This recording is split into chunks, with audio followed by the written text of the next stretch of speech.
baik Ustaz saja yang dirahmati Allah. Assalamualaikum warahmatullahi wabarakatuh.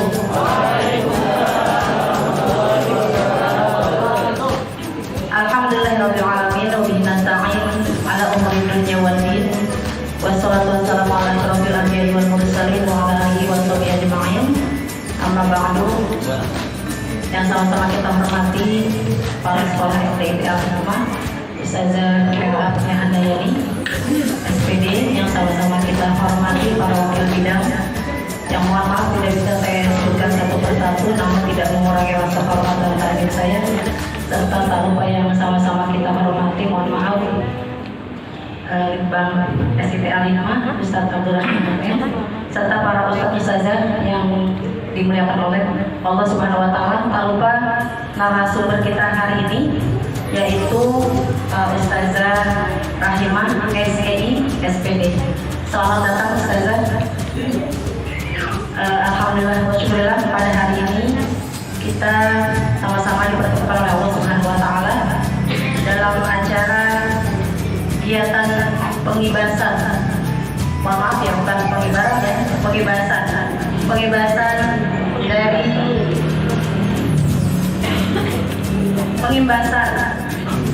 dari guru penggerak kurikulum Merdeka tahun 2022.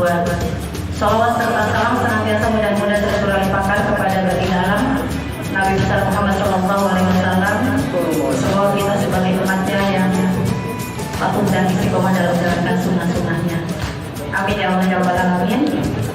Ustaz saja yang dirahmati Allah, sebagaimana kita ketahui bahwasanya di tahun 2022 ini kita sudah masuk pada kurikulum Merdeka, dan alhamdulillah pada hari ini kita sama-sama akan saksikan ada Ustazah Rahimah nanti yang ingin memberikan materi tentang pengibasan yang kita juga belum tahu ya seperti apa pengibasan itu. Untuk mempersingkat waktu, baik kepada Ustazah Rahimah SEI SPD kami persilakan. Terima kasih Ustazah Nenek atas kesempatannya. Bismillahirrahmanirrahim. Assalamualaikum warahmatullahi wabarakatuh. Alhamdulillahirrahmanirrahim. Alhamdulillahirrahmanirrahim. Wa nasta'inuhu wa nastaghfiruh wa na'udzu bika min shururi anfusina wa min sayyiati a'malina. May yahdihillahu fala mudilla lahu wa may yudlil fala hadiya lahu. Asyhadu an la ilaha illallah wahdahu la syarika lahu wa asyhadu anna Muhammadan abduhu wa rasuluhu la nabiyya ba'dahu. Alhamdulillahirabbil alamin. Puji serta syukur kita haturkan kehadirat Allah Subhanahu wa taala yang telah melimpahkan rahmat-Nya kepada kita semua, sehingga pada kesempatan hari ini kita diberikan oleh Allah Subhanahu untuk dapat berkumpul di ruang rapat ini dalam rangka pengibasan atau berbagi ilmu berat yang saya dapatkan kepada ustaz dan ustazah yang ada di STIP Al-Hikmah. Salawat serta salam juga tak lupa kita hadiahkan kepada Nabi besar kita Muhammad Rasulullah SAW, serta keluarga dan sahabatnya yang tetap komitmen dengan hidup Islam hingga yaumul akhir. Insya Allah termasuk di antara kita. Amin ya rabbal alamin. Pertama-tama yang saya hormati Kepala Sekolah STIP Al-Hikmah Ustazah PA Handayani SPD, yang saya hormati Wakil Kurikulum Ustazah Ita Handayani SEI SPD, yang saya hormati Ustaz Ahmad Fauzi SPD selaku Wakil Kesiswaan, dan yang saya hormati Ustaz Suryadi SPD selaku Wakil Quran, dan yang saya hormati saat ini Ustaz Abdul Rahman ya sebagai Litbang Yayasan yang hadir pada kesempatan ini, Ustaz Abdul Rahman MPD, beserta Ustaz dan Ustazah yang saya banggakan. Apa kabar semuanya Ustaz Ustazah? Alhamdulillah.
yang setuju yang pertama atau yang kedua, yang ketiga?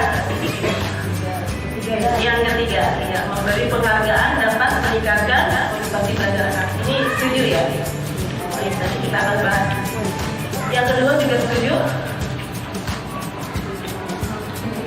Hal positif ya, jadi memberikan semangat anak.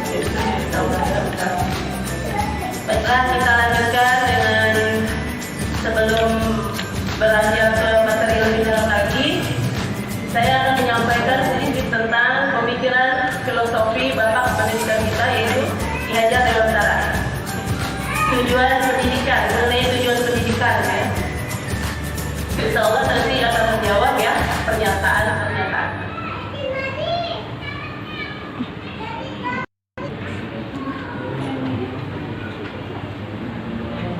Ya, menurut filosofi Ki Hajar Dewantara, Bapak pendidikan kita, Ki Hajar Dewantara, tujuan pendidikan adalah menuntun murid sesuai dengan kodrat yang dimilikinya, baik kodrat alam maupun kodrat zaman, untuk mencapai keselamatan dan kebahagiaan yang setinggi-tingginya, baik sebagai manusia maupun sebagai masyarakat. Jadi, guru itu ibarat petani, murid bibitnya, dan lingkungan sekolah adalah tanahnya. Petani akan memilih dan merawat bibit tersebut dan melindunginya dari hama, dan juga mempersiapkan tanah yang subur, digemburkan, diberi pupuk agar bibit dapat tumbuh menjadi padi yang subur, bukan menjadi tumbuhan yang lainnya. Jadi sesuai dengan kodratnya. Jadi tugas kita sebagai guru adalah menuntun, mendidik dengan penuh cinta dan kasih sayang, dengan memberikan pembelajaran yang menyenangkan dan bermakna sesuai dengan kodrat anak, dan juga mempersiapkan lingkungan yang nyaman dan aman untuk anak agar murid bahagia. Nah, agar murid bahagia. Jadi murid bahagia terlebih dahulu, kita buat kondisi sekolah bahagia gitu ya. Kalau murid sudah bahagia, dia akan bebas berpikir, bertindak, mencipta, dan mampu untuk menghasilkan karya-karya yang bermanfaat, dan akan jadi lebih kreatif ketika murid sudah bahagia. Sehingga murid jadi cinta belajar, menjadi murid pembelajar sepanjang hayat, dan sesuai dengan profil pelajar Pancasila. Apakah profil pelajar Pancasila? Insya Allah Bapak dan Ibu sudah tahu ya, Ustaz dan Ustazah ya. Nanti kita bahas di sini kalau belum tahu. Nah, bagaimana caranya mempersiapkan lingkungan yang aman dan nyaman bagi murid, agar murid dapat merdeka belajar tanpa ada tekanan, ancaman, atau rasa takut baik pada gurunya ataupun teman-temannya. Bagaimana ya? Yaitu dengan cara budaya positif. Jadi kita menerapkan budaya positif di sekolah. Konsep budaya positif, apa aja sih konsep budaya positif? Yang pertama, perubahan paradigma teori kontrol. Yang kedua, disiplin positif dan nilai kebajikan universal. Yang ketiga, kebutuhan dasar manusia. Kemudian teori motivasi perilaku manusia. 5, posisi kontrol restitusi, keyakinan kelas. Terakhir, segitiga restitusi. Insya Allah akan kita bahas satu persatu. Nah, budaya positif, apa sih budaya positif? Budaya positif adalah merupakan perwujudan dari nilai-nilai kebajikan atau keyakinan universal yang diterapkan di sekolah yang berpihak pada murid. Ya, jadi budaya positif itu kebiasaan-kebiasaan ya artinya. Sedangkan positif adalah baik, berarti kebiasaan baik yang sering dilakukan. Jadilah dia budaya positif. Budaya positif diawali dengan perubahan paradigma tentang teori kontrol atau pengendali gitu ya.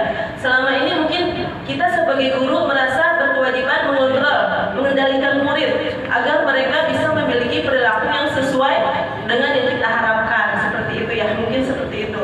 Nah, ini yang harus dirubah. Nah, ini ada kegiatan kepalan tangan. Nah, saya berharap Ustaz dan Ustazah mempraktekannya biar kakak. Ya, Ustaz yang Ustazah sebelah kiri, mohon maaf di dua baris ya, saling berhadapan. Yang sebelah Ustaz juga saling berhadapan. Ya, berpasangan. Ya. Nah, mungkin dengan Ustazah yang di sini saling berpasangan gitu ya. Ya. Kemudian Ustazah sebelah kiri mengepal tangannya sekuat-kuat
membuktikan. Kita nggak bakal bisa mengubah kepala tangan tadi kalau dia tidak dengan ikhlas membukanya, ya.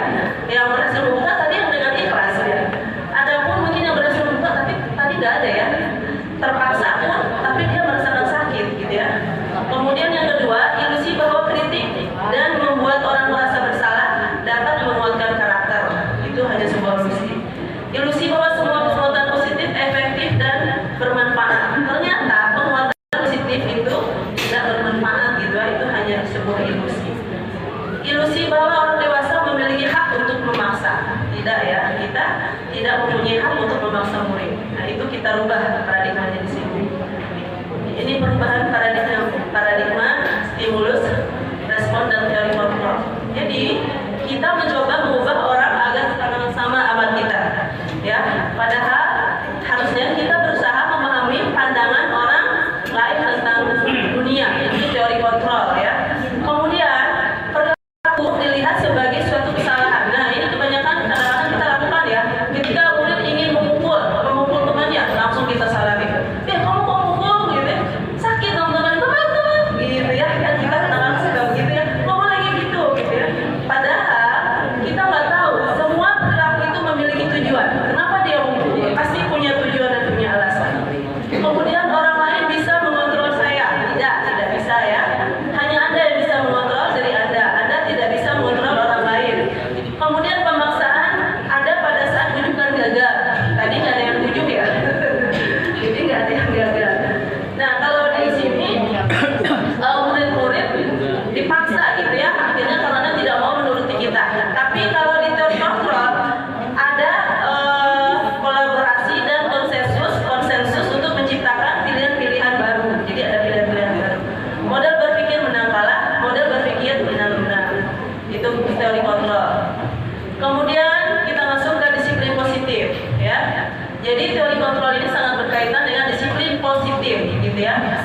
Jadi disiplin positif apa sih disiplin itu? Disiplin itu dalam budaya kita, ya, makna kata disiplin adalah sesuatu yang dilakukan seseorang pada orang lain untuk mendapatkan kepatuhan. Kecenderungan umumnya adalah menghubungkan kata disiplin dengan ketidaknyamanan, ya, adanya pemaksaan atau tertekan, gitu, ya. Jadi bukan dari yang kita hargai. Nah, berasal dari kata bahasa Latin, disiplin itu adalah belajar. Jadi disiplin itu artinya belajar. Disiplin jadi membuat orang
ya.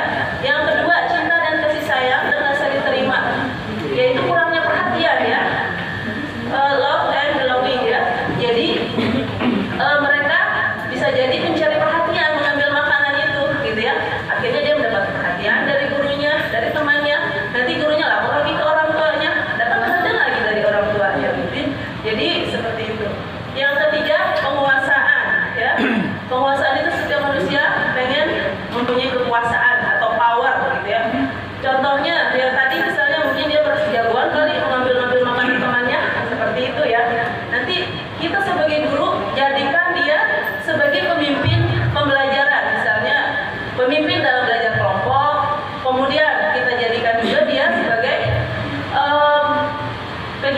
pemimpin dalam kelas, jadi ketua kelas gitu ya. Jadi ketua kelas itu di rolling per 2 minggu ya, per 2 pekan, sehingga kebutuhan dia sebagai untuk berkuasa itu terpenuhi. Kemudian kebebasan atau freedom, bisa jadi tadi anak itu mengambil makanan karena bosan kali dibawain telur ceplok dulu kali sama orang tua gitu ya. Ada di kelas saya seperti itu, dibawain telur ceplok dulu gitu. Kemudian dia pengen mencoba yang lain gitu ya. Wah, temannya makanannya bervariasi ya, itu dia ngambil ya.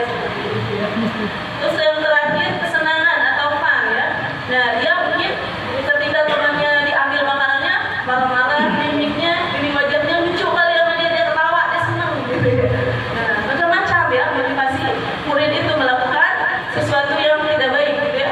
Nah, tugas itulah yang bisa memberikan pembelajaran menyenangkan agar dia tidak mencari kesenangan yang negatif yaitu mengambil mimpi. Nah, kemudian teori motivasi perilaku manusia. Nah, manusia itu dia berperilaku pasti ada dorongannya. Apa aja? Yang pertama ya, untuk menghindari ketidaknyamanan atau hukuman. Nah, karena hukuman dia menghindari untuk menghindari ketidaknyamanan dia berperilaku disiplin. Murid melakukan disiplin karena takut hukuman apa yang akan terjadi apabila saya tidak melakukannya. Nah, ini termasuk motivasi apa, Ustazah? Motivasi ekstrinsik ya. Kemudian yang kedua, untuk mendapatkan imbalan ya. Jadi murid itu berperilaku mendapatkan imbalan gitu ya. Apa yang akan saya dapatkan bila saya melakukan ini? Ini termasuk juga motivasi ekstrinsik. Kemudian yang ketiga, untuk menghargai diri sendiri. Nah, ini yang kita harapkan tumbuh dalam diri murid. Saya akan menjadi orang seperti apa bila saya melakukannya gitu ya.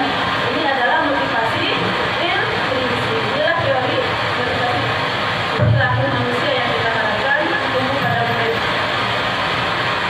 Kemudian disiplin dengan identitas gagal. Kenapa sih kok disiplin tapi identitasnya gagal? Kenapa ya? Coba kita lihat. Ternyata dengan hukuman sesuatu menyakitkan harus terjadi seperti yang kita coba tadi ya. Seandainya murid ada yang datang terlambat ke sekolah, kemudian dia dihukum lari keliling lapangan. Kenapa kamu terlambat? Kita udah marah, mimik wajahnya juga, gitu ya, nada suaranya juga, postur tubuhnya juga kayak marah gitu ya. Kemudian dihukum lagi keliling lapangan, itu murid tersakiti gitu ya, hatinya sakit gitu ya. Kemudian juga teman-temannya melihat dia dipermalukan. Nah, itu bisa berdampak jangka panjang bagi murid. Dia akan malu dan bisa jadi dia sama guru yang menghukum dia. Makanya kita jangan memberikan hukuman yang mendadak pada murid. Kemudian korban mendapatkan keadilan. Nah, ini misalnya dia ngomong temannya, terus kita bilang, kamu ngomong-ngomong, kenapa? Kata kita ya, kita malah sama dia. Kan mendapatkan keadilan korban itu. Tapi si murid yang tadi dia bisa jadi akan dendam gitu ya sama temannya yang mengadukan dia, gitu ya. Kemudian perilaku pasif agresif meningkat. Jadi ya, dia dendam pada temannya yang membuat dia terhukum, yang menyebabkan dia terhukum. Kemudian berlaku hanya di sebuah institusi, tidak berlanjut di kehidupan nyata. Jadi hanya di sekolah. Peraturannya adalah kamu harus. Anak merasa terpaksa. Kemudian identitas diri menjadi besar. Marah, rasa bersalah, dan rasa tak berharga. Itu ya. Karena dia memberikan penghargaan. Nah, ini Ustazah Ustazah ya. Teori baru ini ya. Berdasarkan riset dan penelitian juga ini ya. Yang pertama ternyata penghargaan itu merusak hubungan. Kenapa merusak hubungan? Ternyata bisa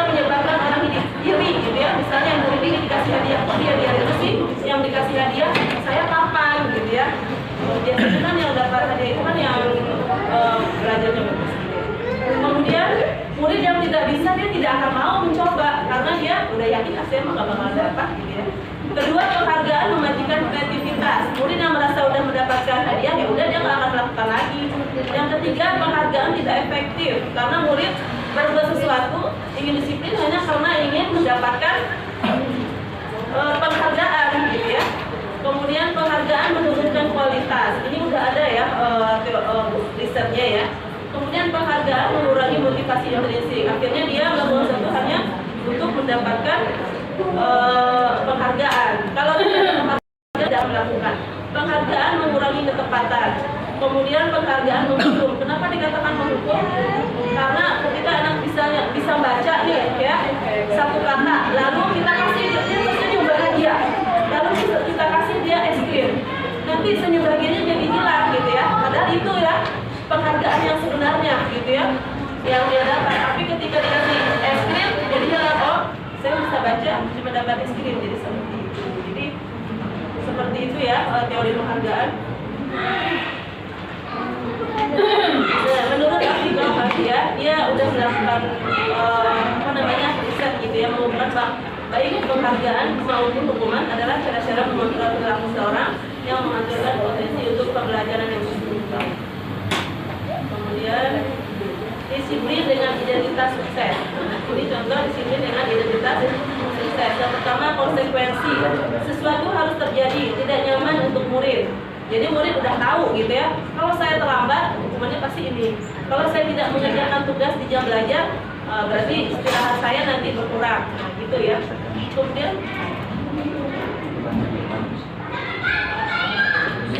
Kemudian korban bisa jadi diabaikan, memerlukan monitoring dan supervisi terus-menerus dari guru. Jadi selalu ada dipantau. Kemudian sudah disepakati dari awal. Jadi murid siap ya. Murid menghormati peraturan, mengurangi waktu untuk memenuhi kesalahan. Dan ini juga tidak nyaman hanya untuk dalam jangka pendek gitu ya, kalau konsekuensi. Nah, ini yang diharapkan adalah restitusi. Apa itu restitusi? Nah, restitusi itu adalah pilihan murid memegang kontrol dirinya. Ya. Jadi dia yang mengontrol dirinya. Dia yang memberikan pilihan, menguatkan murid dalam jangka waktu panjang. Korban mendapatkan ganti, misalnya ada murid kancing bajunya copot karena ditarik sama dia gitu ya, sama murid yang lainnya dia masih A. Nah nanti dia ditanyakan ya, kamu telah membuat kancing bajunya copot gitu ya, bagi temanmu gak bisa lagi pulang ke rumah. Bagaimana caranya menyelesaikan permasalahan ini? Gitu ya, tanya sama muridnya itu sendiri. Nanti dia akan berpikir mencari solusi gitu ya. Bagaimana ya? Nanti oh iya bu, saya jahit aja. Jadi dijahit sama dia. Jadi dia bertanggung jawab gitu ya. Murid bertanggung jawab. Fokus pemecahan masalah dalam jangka waktu panjang. Apa yang kamu yakini? Jadi kita harus tanya tadi sesuai dengan nilai-nilai universal tadi ya. Apa yang kamu yakini? Apa yang kamu lakukan untuk memperbaiki masalah ini? Ini keyakinan kelas nanti ya, kita lanjut ke keyakinan kelas. Nah kita tanya ke dia, jadi solusinya dari dia, apakah ini sesuai dengan prinsip kamu? Ya. Murid menghormati dirinya dan orang lain. Murid bersemangat memperbaiki kesalahan. Restitusi menuntut untuk melihat ke dalam diri. Kemudian disiplin restitusi adalah proses menciptakan kondisi bagi murid untuk memperbaiki kesalahan mereka sehingga mereka bisa kembali pada kelompok mereka dengan karakter yang lebih kuat.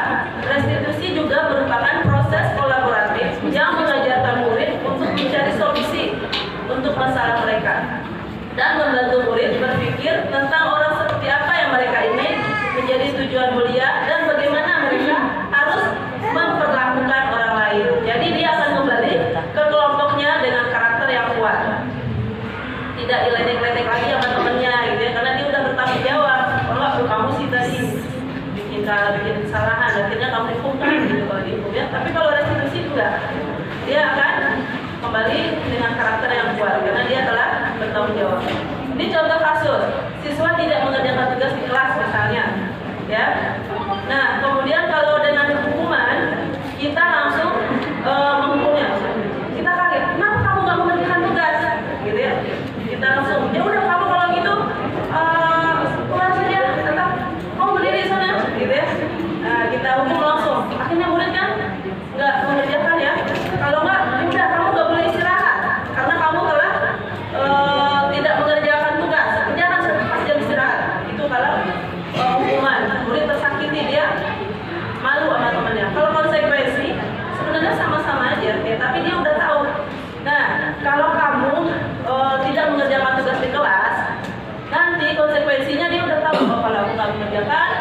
paling nanti aku jam istirahat aku kerjakan gitu ya. Akhirnya dia mengerjakan di jam istirahat. Dia udah tahu karena dia tidak mengerjakan tadi. Dia hanya terasing hanya dalam sebentar ya, dalam jangka pendek. Enggak kayaknya akhirnya tuh murid sebentar doang, besok dia akan berdisiplin lagi. Aku mau mengerjakan sekarang supaya jam istirahat aku bisa bermain sama teman gitu ya. Jadi tidak mengurangi jatah istirahat aku gitu. Akhirnya dia nggak tersakiti, cuma dalam jangka pendek aja terasing sebentar doang ya. Nah sekarang restitusi. Kalau restitusi ini guru menanyakan alasannya, mengapa kamu tidak membuat tugas gitu ya. Kemudian keyakinan kelas, apa yang kamu langgar? Kita terlebih dahulu telah membuat keyakinan kelas ya. Apakah itu lebih baik gitu ya. Kemudian nanti dia akan menjawab, itu baik nggak? Bu, itu tidak baik. Kalau begitu bagaimana caranya kamu menyelesaikan permasalahan ini? Gitu kita tanya ke murid. Mungkin dia akan menjawab, gimana ya Ustaz, saya nggak mengerjakan ya. Kamu mau jadi orang seperti apa? Kita tanya juga seperti itu ya. Nanti dia akan berpikir sendiri. Oh ya Ustaz, karena saya tadi nggak mengerjakan, ya udah Ustaz, saya kerjain aja deh pas istirahat, teman-teman istirahat. Saya ngerjain deh, nggak apa-apa. Sama-sama aja jatuhnya ya. Cuman caranya, akhirnya itu murid tetap benar mengerjakan di jam istirahat, tapi dengan senang hati, dengan nyaman, gitu ya. Tidak merasa tertekan atau terasingkan. Nanti kalau temannya ada nolnya, nggak apa-apa, memang aku yang salah sih, gitu ya. Jadi kita tanya bagaimana cara kamu menyelesaikan permasalahan ini, itu kalau restitusi. Makanya penting kita terapkan restitusi, gitu ya. Nah di sini 5 posisi kontrol, ya. Nih, kontrol kita adalah sebagai penghukum, kemudian membuat rasa bersalah, sebagai teman, kemudian sebagai pemantau, kemudian sebagai manajer. Nah, ini Bapak Ibu, Ustaz-Ustazah selaku guru posisinya di mana ya?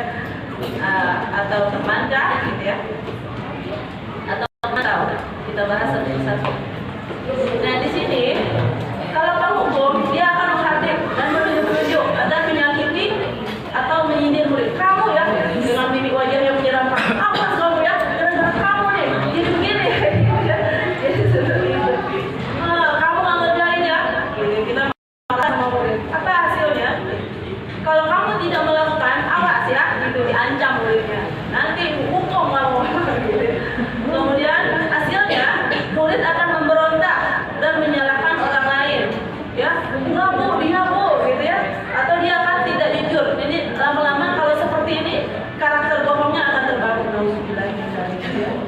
Murid meletakkan guru di dunia, di luar dunia berkualitasnya. Maksudnya adalah, guru itu mah nggak penting gitu ya. Paling juga marah-marah. Nah kalau saya nggak ngerjain, dia udah marah-marah. Paling begitu, nanti ulang lagi gitu ya. Akhirnya dia tidak menerapkan disiplin itu. Kemudian membuat orang merasa bersalah. Nah ini mungkin gurunya lembut, tapi dia ngomongnya nyelekit gitu ya. Misalnya seperti ini, enggak, ibu udah capek-capek ngajar kamu ya. Kok kamu begitu ya? Ibu guru udah stres deh. Udah males ya. Kok kamu seperti itu? Ibu udah capek-capek, udah lama ngajarin kamu. Tapi kamu tidak memperhatikan ibu kecewa sama kamu. Udahlah, gitu ya. Akhirnya anak merasa bersalah.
Nah, ini yang diharapkan tumbuh dalam diri murid, yaitu manajer mengajukan pertanyaan-pertanyaan.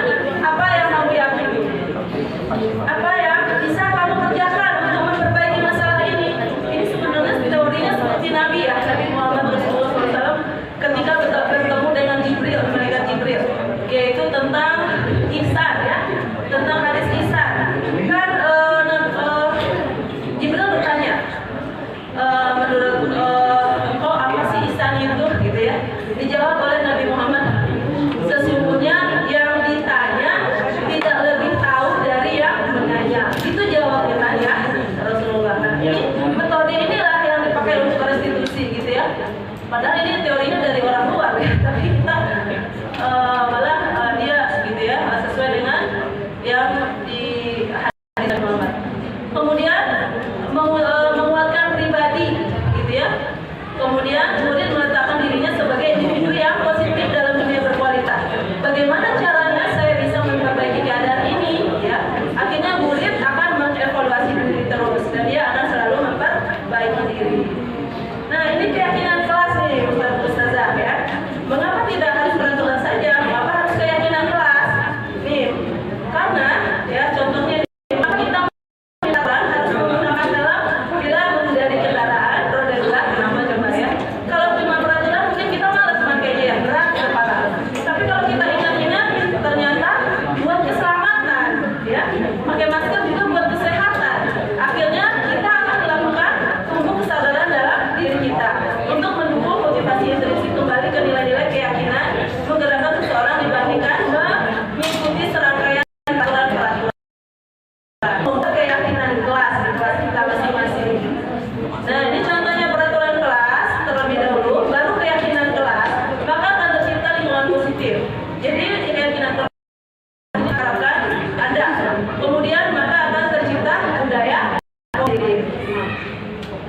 Nah, ini kegiatan membuat keyakinan kelas bersama kelas 3 Al-Biruni. Nah, saya sudah membuat keyakinan kelas bersama anak-anak ya. Kita silakan dulu, apa sih keyakinan kelas itu gitu ya. Kalian ini mau seperti apa kelasnya? Mau bagaimana rasanya di kelas? Nyaman dan aman gitu ya. Coba kalian bayangkan kelas impian kalian seperti apa gitu ya. Nah, pertama-tama tuh murid jawab, Ustazah boleh nggak bawa HP? Ya, dan saya katakan, saya balik tanya lagi, kira-kira oh ya kita nggak jadi belajar, jadi main game, jadi mereka lagi yang jawab. Nah, jadi terus kemudian mereka menuliskan ya, saya suruh juga setelah mereka memahami, saya suruh juga menuliskan ya, coba sekarang keyakinan kelas apa yang kamu inginkan di kelas kita. Ada yang menulis ingin bertanggung jawab, saling menghargai kayak karya orang lain, karena ada yang suka berkreasi di situ, dia pengen dihargai karyanya. Ada yang bilang tidak boleh membawa tangga gitu ya. Macam-macam ya. Nah, kemudian mereka tempelkan di papan tulis. Kemudian kita rangkum ya, saling menghargai dan bertanggung jawab. Kemudian kalau menjaga kebersihan kelas bersama seperti itu ya. Jadi kita rangkum menjadi keyakinan kelas yang bisa dihafalkan oleh murid. Ini keyakinan kelas yang sudah saya buat gitu ya. Kemudian cara pembentukan keyakinan kelas yang diharapkan gitu ya. Setiap kelas mempunyai ini. Yang pertama, kalimatnya bersifat abstrak. Bedanya dengan peraturan itu tidak abstrak ya. Contohnya, buanglah sampah, jaga kebersihan gitu. Nah, tapi kalau keyakinan bersama, kita jaga kebersihan kelas. Jadi abstrak gitu ya, beda. Pernyataannya universal. Kemudian sesuai dengan kondisi sekolah agar mudah dipahami. Menggunakan kalimat positif. Jadi tidak ada kata tidak ada kata jangan gitu ya. Jadi menggunakan kalimat positif. Mari gitu diajarkan gitu ya. Mari kita saling menghormati, saling menghargai, atau ya saling menghargai dan saling menghormati. Itu sudah kalimat mengajak gitu ya. Jumlahnya sedikit agar mudah diingat. Semua warga kelas dan sekolah dilibatkan saat membuat keyakinan kelas. Jadi kita bersepakat dengan anak-anak, dan juga ini diharapkan juga di semua kelas ada gitu ya. Jadi apabila nanti anak murid saya ketemu dengan ustazah yang lain di kelas lain, ditanya juga sama jadinya keyakinan kelasnya apa gitu ya. Kamu udah sesuai belum dengan keyakinan kelas kamu berpersepsi jadi budaya sekolah itu bisa dapat tercipta di sekolah itu, gitu ya. Jadi mari kita buat sama-sama yang mudah-mudahan ada di semua kelas, keyakinan kelas. Nah, ini segitiga restitusi, ya. Apa itu segitiga restitusi? Bagaimana cara kita menghadapi murid yang bermasalah. Yang pertama, ketika murid itu misalnya dia habis berantem, kita validasi dulu, kita menstabilkan identitas, kita stabilkan dulu identitasnya. Nah, bagaimana cara menstabilkan identitasnya? Kita katakan kepadanya, pasti pernah melakukan kesalahan. Kamu bukan satu-satunya yang pernah melakukan ini, gitu ya. Akhirnya kan murid yang tadinya merasa ketakutan, merasa apa, akan dihukum sama gurunya, akhirnya dia menjadi lebih rileks, ya. Kalau sudah tenang muridnya, sudah tenang ya, baru kita validasi kebutuhannya. Kita tanya, tentu kamu mempunyai alasan untuk melakukan ini, ya. Kemudian adakah cara yang lebih efektif untuk mendapatkan gitu ya, kita tanya begitu. Nanti mungkin murid menjawab, ada gitu ya.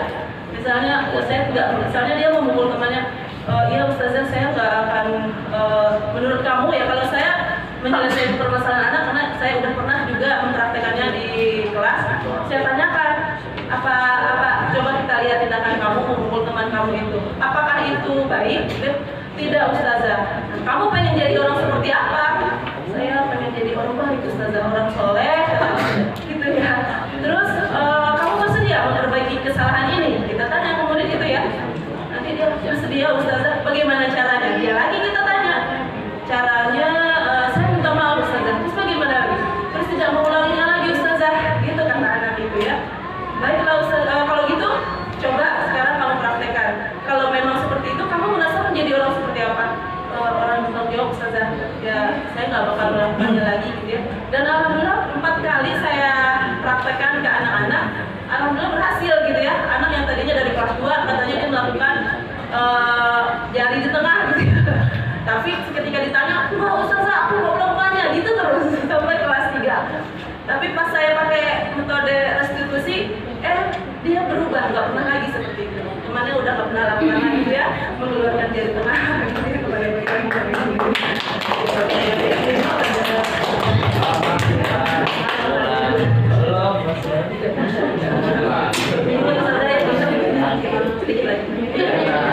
Sedikit lagi, kemudian yang terakhir kita tanyakan nilai apa yang telah kita sepakati kamu ingin menjadi orang seperti apa. Nah, kemudian selanjutnya ini ada sedikit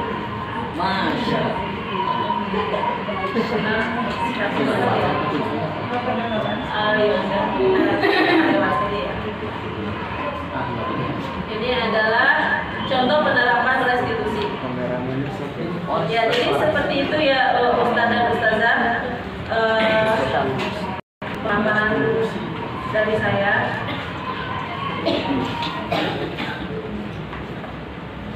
Ini juga contoh kasus kedua, ya. Saya lewatkan saja ya. Ini kata-kata yang untuk menstabilkan identitas bisa dipakai ya oleh Ustaz dan Ustazah.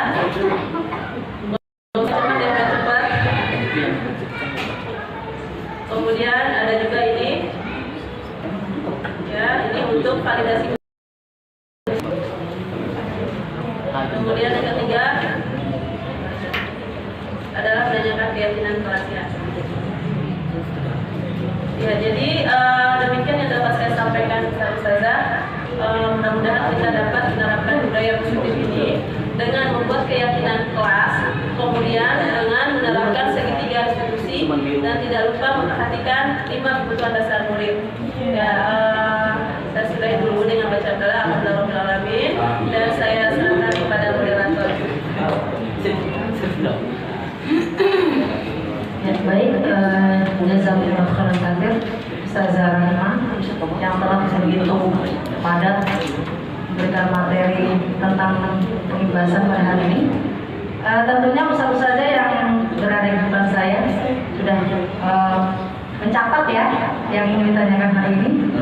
Karena ini menurut saya sendiri pengetahuan baru ya buat kita semuanya tentang bagaimana menerapkan kurikulum merdeka, khususnya pada tadi materi-materi yang telah disampaikan oleh narasumber kita pada hari ini.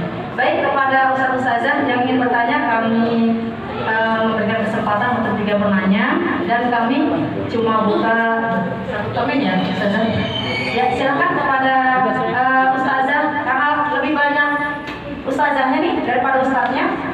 Kepada Ustazah 2 orang, kepada Ustaz 1 orang dengan menyebutkan nama dan mengajar di kelas berapa. Silakan. Ya, Ustazah Yenti Rosdian, silakan. Diana mengajar di kelas 6. Baik, jadi menarik sekali untuk pembahasan tentang penguatan positif positif. Yang saya tanyakan, apakah disiplin positif ini yang tadi dengan restitusi tadi ini bisa diterapkan di segala anak dengan karakter yang berbeda? Atau bisa nggak? Jadi misalkan ada anak A yang diam, anak B kecicilan, anak C ini, pakai itu apakah bisa diterapkan pada anak yang dengan karakter yang berbeda? Terima kasih.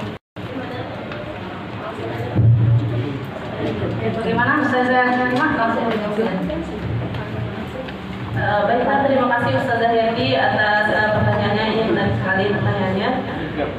Segitiga restitusi ini bisa insya Allah kita praktekkan kepada semua anak jenjang gitu ya, baik itu anak SD, SMP dan SMA gitu ya, sama TK pun bisa gitu ya. Mungkin kita bantu gitu ya, kalau anak TK kan masih kecil ya, mungkin kata-katanya masih sedikit, jadi kita bantu. Hanya saja saya pernah mencoba menerapkan kerahmat. Ternyata tidak berhasil. Saya tanya bagaimana cara menyelesaikannya. Dia karena Rahma anak ABK, dia tidak berhasil. Saya tidak tahu. Tapi dengan anak yang lain, ya, anak yang lain malah kaca-kaca matanya, dia pengen jadi orang baik, jadi berubah gitu ya, dia kayaknya sedih gitu ya ketika ditanya. Terima kasih. Ya, terima kasih Ustazah Yenti untuk penanya pertama. Untuk selanjutnya, Ustazah dan Ustaz, silakan. Jarang-jarang kita dihadiri oleh pembicara yang luar biasa itu. Ya, Ustazah kita, silakan Ustazah kita.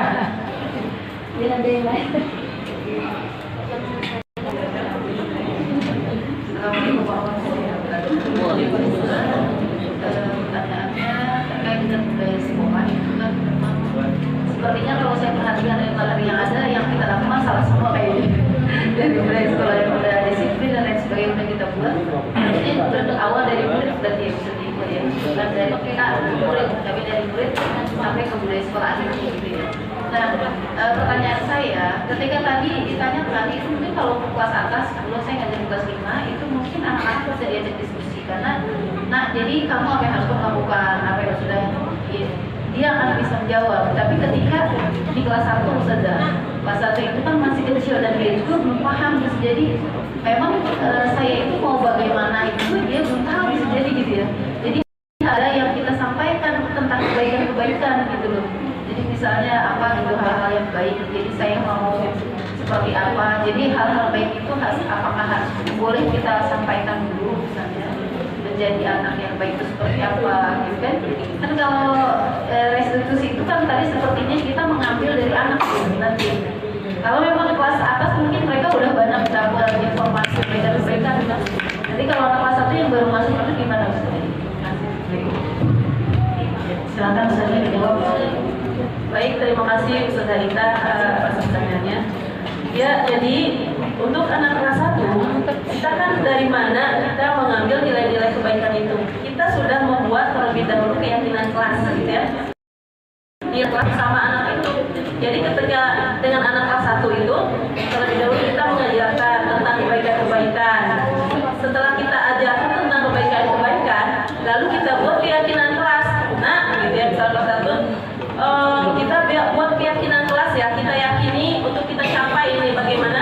Misalnya kita akan bertanggung jawab itu meletakkan sesuatu tempatnya. Jadi lebih spesifik gitu ya di dalam kurungnya gitu ya. Kemudian kita bikin gitu ya keyakinan kelasnya yang dapat dipahami oleh anak kelas 1. Dan keyakinan kelas itulah nanti kita tanyakan bagaimana. Nanti dia menjawab sesuai dengan keyakinan kelas. Jadi kita tanya, bagaimana keyakinan kelas kamu? Sesuai nggak dengan keyakinan kelas yang sudah kita sepakati? Gitu. Tanya sama anak kelas 1 tersebut. Dia paham setelah kita ajarkan. Terima kasih. Ya, terima kasih Ustaz Zaita. Untuk penanya ketiga, silakan dari Ustaz. Silakan Ustaz. Halo, Ustaz. Ustaz Abdurrahman boleh? Ustaz, Ujang? Kayaknya pada tawaduk semua nih Ustaz. Ya silakan satu lagi deh dari Ustaz Zari. Ustaznya sepertinya tidak mau mengeluarkan suaranya. Saya Sri. Saya Vera. Ya, silakan Ustaz Vera.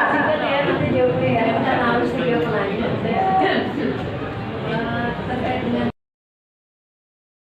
penghargaan kalau berdasarkan teori mematikan dengan cara seperti apa gitu. Tapi kan kita banyak yang udah dilakukan. Pertanyaan untuk Ustaz Zaina.